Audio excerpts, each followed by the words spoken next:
Thank you so much. We have just read now from the book of Psalms 40 and 41, and we also read from the book of the prophet Isaiah, chapter 8, verse 16 through chapter 9, verse 1, and then the gospel according to St. Matthew, chapter 24. We read from verse 15 to 31. Let us pray. God Almighty, our Heavenly Father, we thank you. At this hour, we give thanks and praise, O Lord, for holy is your name. Baba wethu wenamandla konke siyakunxusa siyacela Nkosi kweuthi lo mzuzu lona siuchithe sikanye nawe Nkosi lapha emhlabeni sike bafowadi letihambi siyendlulanga lokusheshako kodwa yenda Nkosi ukuthi singakendluli sihambe Nkosi singekwesaba wena endleleni yakho manje nanini. In Jesus' name, Father, we pray, amen. Once again, bazalwane, we say happy birthday to all those who are celebrating their birthday anniversary, and I say also happy anniversary to my friend Prophet Popopo. Simbonile laphayana yabona nje sabona thi cha kuhle impela, so siyabonga kakhulu. Sibonge ke nemnakethu kwenza kwenkosi ngimbonile vela lapha kusho ukuthi uyabona nangabe sekuvela nebasekhaya kuphinde futhi kujabulise kakhulu. Siyabonga kakhulu neligonsa Carol leli birthday yabo namuhla. Siyambonga kakhulu uNkulunkulu, akasibusiseke sonke sisaqhubeka nemsebenzi wakhe uNkulunkulu. Amen and amen. Njengalokho bese ngishito ke bazalwane ukuthi sifunde kuphi sendaba, ngicela ukuthi siqhubeke lapho egameni laNkulunkulu uyisene ndodana namangcwele. Amen. Masiqala lapha kuMatthew chapter 24 saqala sathi then Jesus left. Wasuka Jesu wahamba walifulathela eJerusalem. Nakalifulathela eJerusalem ulifulathela unebuhlungu nebaholi betenkolo awusamkethe. Siyabonga kakhulu uhlupho lomuhle. Wasuka walifulathela eJerusalem wahamba Jesu. Nakahamba Jesu ingathi uhamba unetinyembede uyakhala ukhalisa ukuthi the religious authorities they don't accept leli qiniso laNkulunkulu. They don't accept God visiting them, unpacking what was in the scriptures. Unasuka Jesu afulathela abafundi bakhe because they did not understand why Jesus was in tears, and then they tried to comfort him and say buka lobuhle bale temple. Wathi Jesu niyabona tonke letinto leti akazangathi niyabona konke lo, excuse me, see all these things lali lihle linkalitela nawo lapha kashana kwangathi kulele sithwathwa ngale ndlela abeka lakhe ngalo Herod. Wathi Jesu, you see these things kuyawudzilika konke kude litshele liyawusala sithwaleni, and that took about 40 years kuthi kwendeka, and kwendeka ngekweqiniso. Now bafundi bakhe bambuka sekale ntsabeni yaseKhameli kwathi awusitshele ukuthi letinto yini tibonakaliso mtawendeka nini letinto sikhathi. Jesu ingathi uyaqhubeka uya-unpacka ezibahlelile ntsabeni. Lo chapter 24 uya-unpacka ke phambili uthi letinto titakwendeka kanjani tendeke nini. Uthi Jesu weqala qaphelani lingathukiswa. Kusho ukuthi into lengiyona imathima kakhulu lethi nkomba tekuta kwaJesu kuthukiswa. Uthi ke Jesu kutaba nema earthquake kube nendlela kube netimpi kube nalokuyana. Uthi that is the beginning of sorrows, that is the beginning of labor pains, but it is not yet the end. And in Jesu la verse 9 ubeka ukuthi bantu batalikhipha kanjani ivangeli sebagijima balimikisa kulabanye abantu.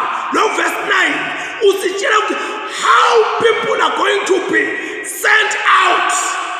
Uthi lapho ke bayawuninikela etinhlungwini banibulala tonke tive tiya unitonza ngenxa yelibito lami. That is being sent out. Tinhlupheko lenye into yakubathuma kubulawa abantu bahlangane batokhala bafike kukhulunywa ngaJesu kutonzwa wekuthi uthole le ndzawo lohlele kuyo ukune discomfort and then you want to move to another place. But isizathu lesikhulu is for the propagation of the gospel. I want to uyaqondwa, I want to bayakonza lapha, but you are being moved by the fire of God. Kuthi hambe uyoshumayela evangeli, musahlala wena la udube abantu ungasabakhulumisi, ungasahli ekudla kwabo. Uthi Jesu, that is an opportunity for you. Uthi you preach the gospel. Wena uthi uyanyathelela, wena uthi awuthola umsebenzi, wena uthi bayakuzonda. Uthi just that is a doorway for preaching the gospel. So bengenga nje bazalwane kuthi sibuyise ingqondo ukuthi sisukaphi. Lala sesikhona khona ke namuhla Jesu ukhuluma uyokhoda the book of Daniel. Letento lakhuluma ngakho lapha Jesu diku Daniel chapter 11 verse 31 naku chapter 12 naku incwadi yabaseThessalonika nangale encwadini yesambulo. Jesu is quoting into letentekile letikhulunywa nguDaniela, is quoting into letisakhulunywa nguJohane ahlele esiqingini sasePatmos. Ukhuluma into letitakhulunywa nguPaul because he is God. Where at umhlobo wami prophet Popopo at in the spiritual realm things are, there is no past, there is no future, everything is like in the present tense. So Jesu nakakhuluma ukhuluma lento ngathi nyalo kanti ukhuluma into ya 40 years to come, ukhuluma into ya years and years to come. Ukhuluma Jesu tingo letinye leta prophetwa because he knew the prophecies were from him. He gave it to Daniel. Uthi ke Jesu letingo ukhulumile ngato Daniela verse 15 uthi okay nanibona sinengi sonqithakalo sime endzaweni lengcwele njengoba asho umprofeti Daniela wakhuluma ngesinengi sonqithakalo lesime endzaweni lengcwele. Ngiyiphi le ndzawo lengcwele bazalwane? Jesu lapha mind you ukhuluma nemaJuda, ukhuluma in the Jewish setup, and Jesu nakakhuluma la indzawo lengcwele was none other than the temple Jerusalem. Uthi ke Jesu nanibona sinengi sonqithakalo endzaweni lengcwele nibokwathi kwekuthi sesifikile lesikhathi ngoba utabe sekwenteka lokho balwayo naku lemfuna kukusho labanye bathi kulo AD 70 nesikhathi uPhitshwa lethempeli kwasevele kusho lesikhathi leJesu bekazisho cha akusilo qiniso lo bazalwane. It is just a shadow stundi salokhu lokusata ukwenteka ngemandlalela kwendlalela lolokukwenteka. Why am I saying that? Uthi Jesu nanibona sinengi sonqithakalo endzaweni lengcwele nesikhathi ibhidlitwa ishiswa iJerusalem kwakungesiwo ngoba sinengi sonqithakalo beke endzaweni lengcwele kwenteka 949 bazalwane. What happened? Kwaba ne-revolution. EmaJuda asuka ayobulwa nemaRoma abanqoba laba abanqoba kwasefika la khona emaRoma ngathi the mighty army of the Romans ishaya amaJuda elamanye amaJuda abaleka ngene ethempelini labanye babaleka bashona emaKristu abaleka ashona etintsabeni ashona lena le njengekusho kwaJesu ukuthi uma ngabe lesikhathi sesifikile nipobaleka akazange athi Jesu abangene ethempelini.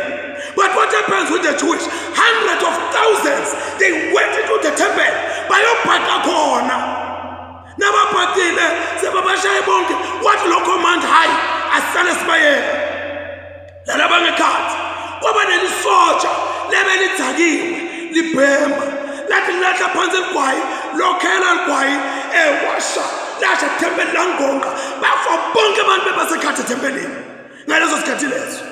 And lo ngoko-ke akusikho sinengi sontuthakalo bebonaka abantu bemajuda balangekhathi babalekela naku lokulangaphandle but uthi nasesingena endlini yaNkulunkulu noma endlini yesimakade sesifike endaweni yekuphepha kodwa akuzange kube njalo ngithi angikusho lokho ngoba uNkulunkulu uyavela ukuthi ngalesikhathi lesi kwenteka letinto letimatima kangaka kwakungasho ukuthi sekufike kuphetha kwenzalo but it was just the beginning of labor pains kwakuqala nje kwemihelo yenhlupheko kwathi kutawenteka and-ke uthi lapha lofundzako akaqaphele inkazelo yalokho lokho it calls for our total attention and interest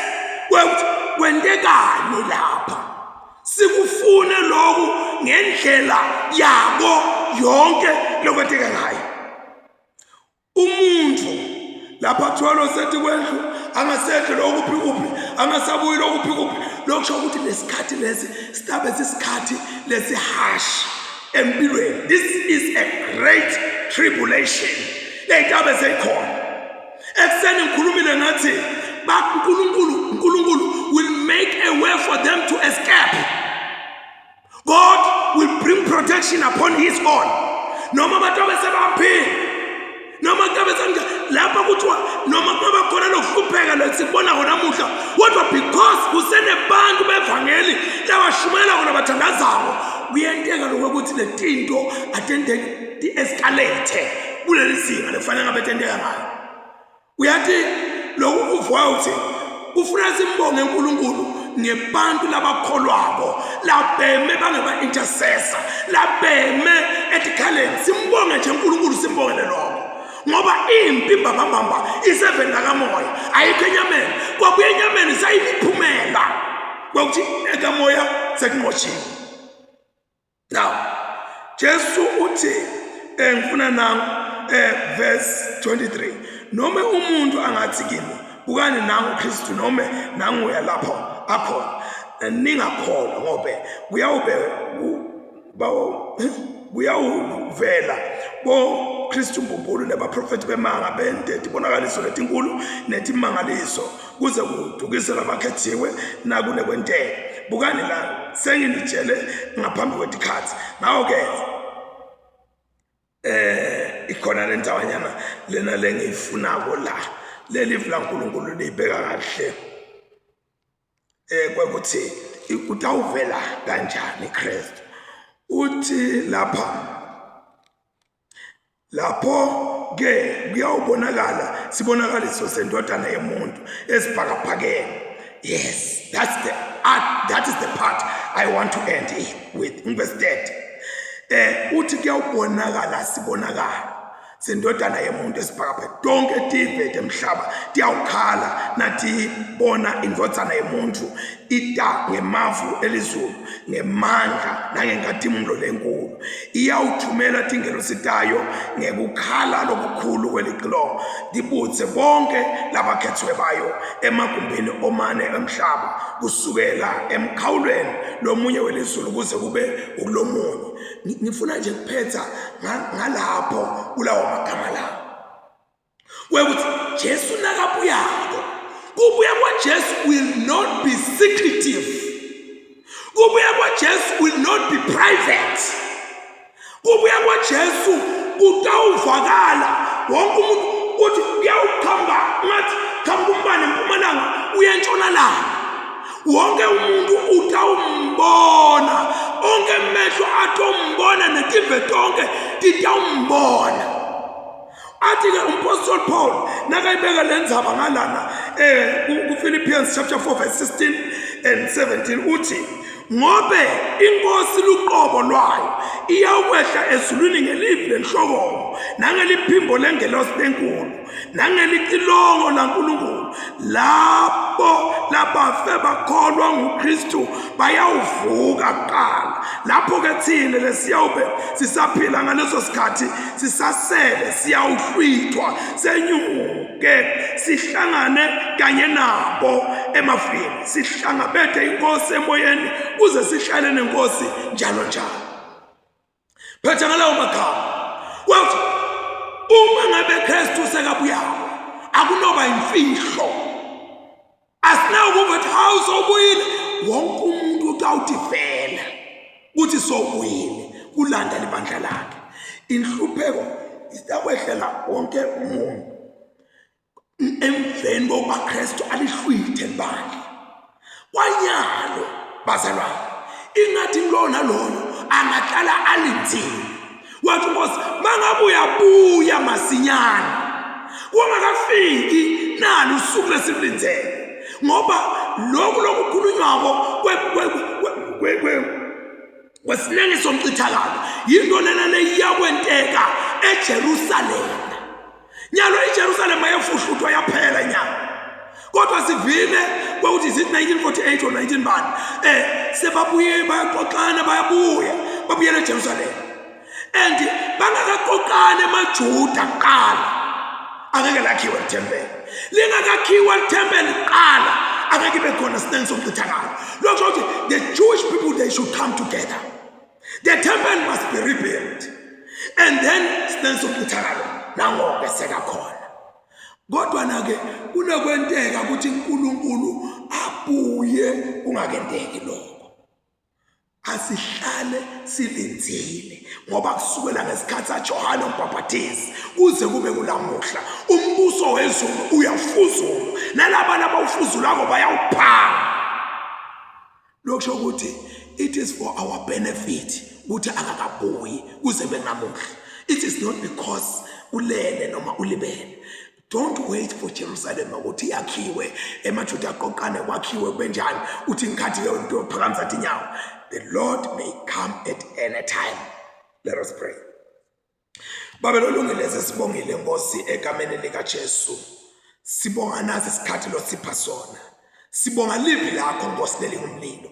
Sibonga Nkosi kwekuthi ukhuluma into letijulile kithi. Baba sisinde lo mlilo walomhlaba ngesikhathi kumakhata, kunemakhata Nkosi abo rejection, kunemakhata Nkosi abo unemployment, kunemakhata uNkulunkulu wethu lona amandla onke abo retrenchment, kunemakhata Nkosi egula negulela nekuqalelwa tindzaba letingasiwo. Siyafuna kutokotha lo mlilo Nkosi lokho sifuthumeta kwesikhashana, but Lord help us to make our focus unto Christ. Siyabonga ke Nkosi, kusisa Nkosi bantwana bakho lesingene nabo kule platform, nalabantu oqhubeka bangene kule platform, nalabantu osherishelwa Nkosi lo kwenteka kule platform. We pray ukuthi Nkosi, let them receive the double portion of your blessing. This we pray in Jesus' mighty name. Amen and amen. May the good Lord continue to watch over you and bless you. May he make his face shine on you and be gracious to you. May he look kindly on you and grant you inner peace, such that the peace of God that passes beyond all understanding will keep our hearts and our minds in the love and knowledge of God and of his dear Son, our Lord and Savior Jesus Christ, and the blessing of God Almighty, Father, Son, and the Holy Spirit will remain with us all, now and forevermore. Amen. Thank you very much. Mahlubi Samdet. Ubhalile lapho wathi amen, amen Rev. Waqhubeka wathi yes Rev, bring it on. Yes Rev, bring it on. Thank you Mahlubi. It's so encouraging. It's so encouraging bazalwane. And it is not for me. It is not out of me, but it is done by God, the Holy Spirit. So thank you very much bazalwane. Your comments, I am mangalisa. They really uplift my spiritual person. Be blessed, bazalwane, as Senor Pumula, we have prayed together. Amen and amen. Babelolungile sesibongile Nkosi egameni lika Jesu, sibonga Nkosi nasesikhathi lo sabele sona.